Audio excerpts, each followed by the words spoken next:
Povo lindo de Jesus, é nós aqui de novo para juntos botar para pipocar. Que alegria poder estar contigo aqui nesse tempo tão precioso de aprendizado, de edificação, juntos na palavra de Deus. Eu estou compartilhando com vocês uma série de reflexões que eu estou chamando como mensagens para esse tempo, onde juntos nós estamos aprendendo, pegando um tema de cada uma das cartas que foram escritas pelo apóstolo Paulo e trazendo esse tema para os nossos dias, para o nosso tempo. E hoje eu quero conversar com você sobre um tema muito importante, que é a questão da prática das boas obras. E nós vamos ler juntos aqui em Efésios capítulo 2, a partir do versículo 8, nesse texto que é muito conhecido. Bora junto?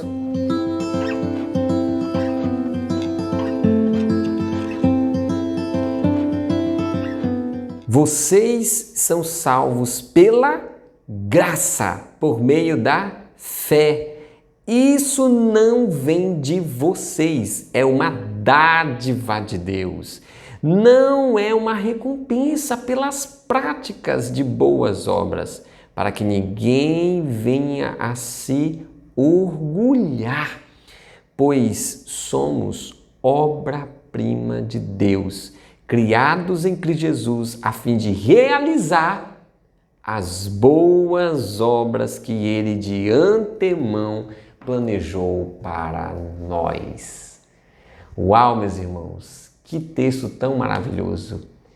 Eu tenho certeza que você em algum momento já leu esse texto, já refletiu nesse texto, justamente porque ele fala de como eu e você podemos ter a vida eterna, ter a salvação. Aqui o apóstolo Paulo afirma que a salvação é graça de Deus, é um presente de Deus por meio da fé. Isso não tem nada a ver com obra de homem, não tem nada a ver com o que a gente venha fazer. A salvação é mérito totalmente de Jesus Cristo, que se entregou, que se doou, que morreu por nós, que ressuscitou para nos dar a vida eterna. Isso é dádiva de Deus, é para a glória de Deus. Se você já entregou a sua vida a Jesus Cristo, a Bíblia promete que você tem a vida eterna. Louvado, exaltado seja o nome de Jesus. Agora tem outra coisa nesse texto que muito me chama a atenção, que é justamente a questão das boas obras. Porque alguém pode perguntar assim, então quer dizer que eu não preciso fazer nada para ser salvo? Eu não preciso ter boas obras, eu não preciso ser uma pessoa boa, não preciso obedecer todos os mandamentos para ter a vida eterna? E a resposta que esse texto nos dá é que o caminho, o meio pelo qual eu e você temos a vida eterna é só a gente o quê? Crer em Jesus Cristo, é se arrepender e crer em Jesus Cristo como nosso Salvador, porque o que Cristo ali fez na cruz, a sua obra na cruz, essa obra nos dá o direito de poder receber o perdão que Cristo, o perdão que Deus tem para mim e para você. Aí fica então um questionamento, então, e as boas obras? Quer dizer que então eu tenho que ter, eu não tenho que ter boas obras, eu preciso praticá-las? E esse mesmo texto, ele responde isso, porque lá no versículo 10, o apóstolo Paulo diz que eu e você, nós somos o quê? Obra-prima de Deus. Eu já quero começar falando bem aqui com você, pensa comigo. Você é uma obra-prima de Deus. O que é uma obra-prima, gente? A obra-prima é a obra mais importante, é a obra melhor. É a melhor obra de um poeta, é a melhor obra de um artista. E você e eu somos essa obra-prima nas mãos do Senhor. Isso é maravilhoso, isso é lindo. E o texto continua dizendo o seguinte, que nós somos obra-prima de Deus, criados em Cristo Jesus para o quê? Para as boas obras. Quantas palavras? A finalidade pelo qual Cristo nos salva é para que nós possamos o que agora? Viver, praticar, exercitar as boas obras Ah, gente, que lindo, que tão maravilhoso. Olha a afirmação que a Bíblia está nos dando, que nós não somos salvos pelas nossas obras. Todavia, uma vez que eu e você somos salvos, agora nós somos chamados por Deus para as boas obras. Deus está dentro de nós, transformando nossas vidas para que nessa terra nós possamos exercitar, possamos praticar as boas obras para a glória e honra de Jesus. Hernandes Dias Lopes disse uma frase muito top, onde ele diz o seguinte: nossas obras não nos levam para o céu. Todavia, uma vez salvos, nós levamos para os céus as nossas boas obras. Gente, isso é fantástico, isso é tão maravilhoso. Lá no livro de Tiago, no capítulo 2, a partir do versículo 14, há uma afirmação que ele faz que parece contradizer essa afirmação do apóstolo Paulo sobre as boas obras, porque lá diz que do que adianta você ter uma fé se você não tem obras? E parece que quando ele está falando isso, parece que ele está dizendo o seguinte, que para que você seja salvo ou tenha a vida eterna, você tem que ter a fé e junto com isso, obras. Todavia, não é bem isso que esse texto está querendo dizer. Se você prestar bastante atenção, você vai ver que o que Tiago está querendo mostrar é que uma fé viva, ela vai produzir, ela vai trazer um resultado que é boas obras. Se você diz que tem fé em Cristo e você não tem boas obras, significa que existe algo errado. Olha só, presta atenção no texto. De que adianta, meus irmãos, alguém dizer que tem fé se não tem obras? Acaso a fé pode salvá-lo? Você prestou atenção aqui? Ele está afirmando para o seu povo: olha, você tem fé? Muito bem, mas cadê suas obras? Por acaso uma fé sem obras pode salvá-lo? Isso é suficiente para salvá-lo? Se você parar bem aqui, parece que então ele está afirmando que é necessário também as obras para a salvação. Mas olha o versículo seguinte, que é o versículo 17. Assim também a fé por si só, se não for acompanhada de boas obras, ela está morta. Mas alguém dirá: você tem fé?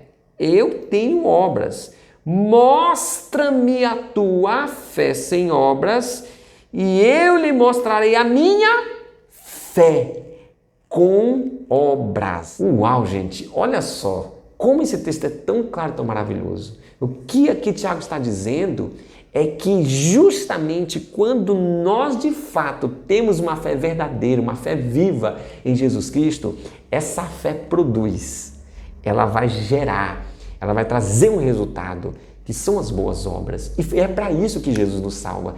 Foi justamente isso que o apóstolo Paulo disse ali em Efésios capítulo 2, versículo 10. Que uma vez que nós fomos salvos, agora nós somos salvos para as boas obras. E isso de fato acontece porque dentro de nós acontece uma mudança. Dentro de nós acontece uma transformação de vida.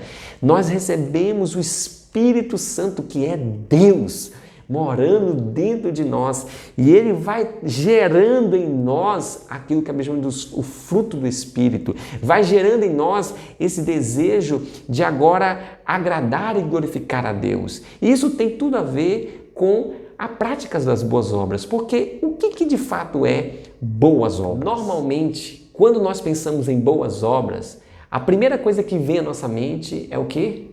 É caridade, são obras de caridade para os menos favorecidos. Aí talvez você esteja pensando assim, e não é?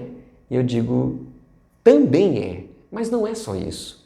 Boas obras é muito mais do que só fazer obras de caridade. Na verdade, boas obras significa você fazer aquilo que é a vontade de Deus para a glória de Deus. Tudo que eu e você fazemos de acordo com a vontade de Deus e para a glória de Deus, isso é uma boa obra. Vamos dar um exemplo, alguns exemplos práticos disso. Quando você ama, quando você cuida da sua família, as atitudes do amor e do cuidado pela sua família, isso é uma boa obra. Quando você honra e busca ter um bom relacionamento com seus colegas de trabalho, isso é uma atitude de boa obra. Quando eu e você estamos ajudando aqueles que espiritualmente, emocionalmente e até financeiramente estão precisando de alguma ajuda, e nós fazemos isso para a glória de Deus, isso é uma boa obra. Ou seja, tudo, gente, que a gente procura fazer alinhado com a vontade de Deus e para a glória de Deus, isso são boas obras. É o contrário de uma má obra. Antes de Cristo, a gente tinha o quê? A gente não queria fazer a vontade de Deus, a gente queria fazer a vontade da carne. A gente não estava nem aí para Deus. Agora que nós temos Cristo, que Jesus habita em nós, Ele está justamente nos chamando para que eu e você estejamos dia após dia praticando as boas obras. Quando nós estamos servindo na obra do Senhor, na nossa igreja local, ajudando os ministérios, isso é uma boa obra. Ou seja, meus irmãos, praticar as boas obras deve ser um exercício diário e em todas as áreas da nossa vida. Por meio dessas práticas das boas obras é que nós podemos resplandecer para o mundo a luz de Jesus Cristo. É quando nós temos essas atitudes que agradam a Deus, que estão alinhadas com o caráter de Deus, é que as pessoas olham para nós e elas de fato reconhecem que nós somos filhos de Deus. E esse é um dos grandes desafios do nosso tempo, é que nós possamos nessa terra revelar Cristo por meio da nossa vida. Nós possamos refletir Jesus por meio da nossa vida. Eu tenho certeza que você sabe, meu irmão, que isso não é nada fácil, porque todos os dias somos tentados, muitas vezes até falhamos, muitas vezes caímos, muitas vezes temos atitudes que, em vez de refletir Cristo, isso faz com que as pessoas não consigam ver Jesus. Mas eu quero dizer uma coisa para você que está assistindo esse vídeo, que ama Jesus.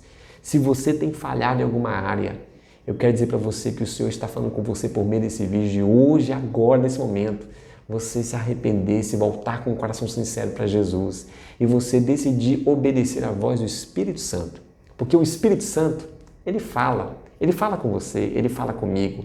E o Senhor sempre está nos dando chance de recomeçar e se deixar ser transformado, porque quanto mais nós somos transformados por Deus e para a glória de Deus, mais nós podemos ser uma cópia de Jesus nessa terra, mais nós podemos refletir Jesus nessa terra, de forma que as pessoas olhem para você e para mim e digam, de fato, vocês são filhos de Deus, porque vocês se parecem com o Pai de vocês. Eu deixo essa mensagem para você, de que você e eu somos chamados, somos salvos para a prática das boas obras, para fazer a diferença nessa terra e mostrar ao mundo que a verdadeira vida é ter Jesus dentro de nós. Que Deus te abençoe em nome de Jesus.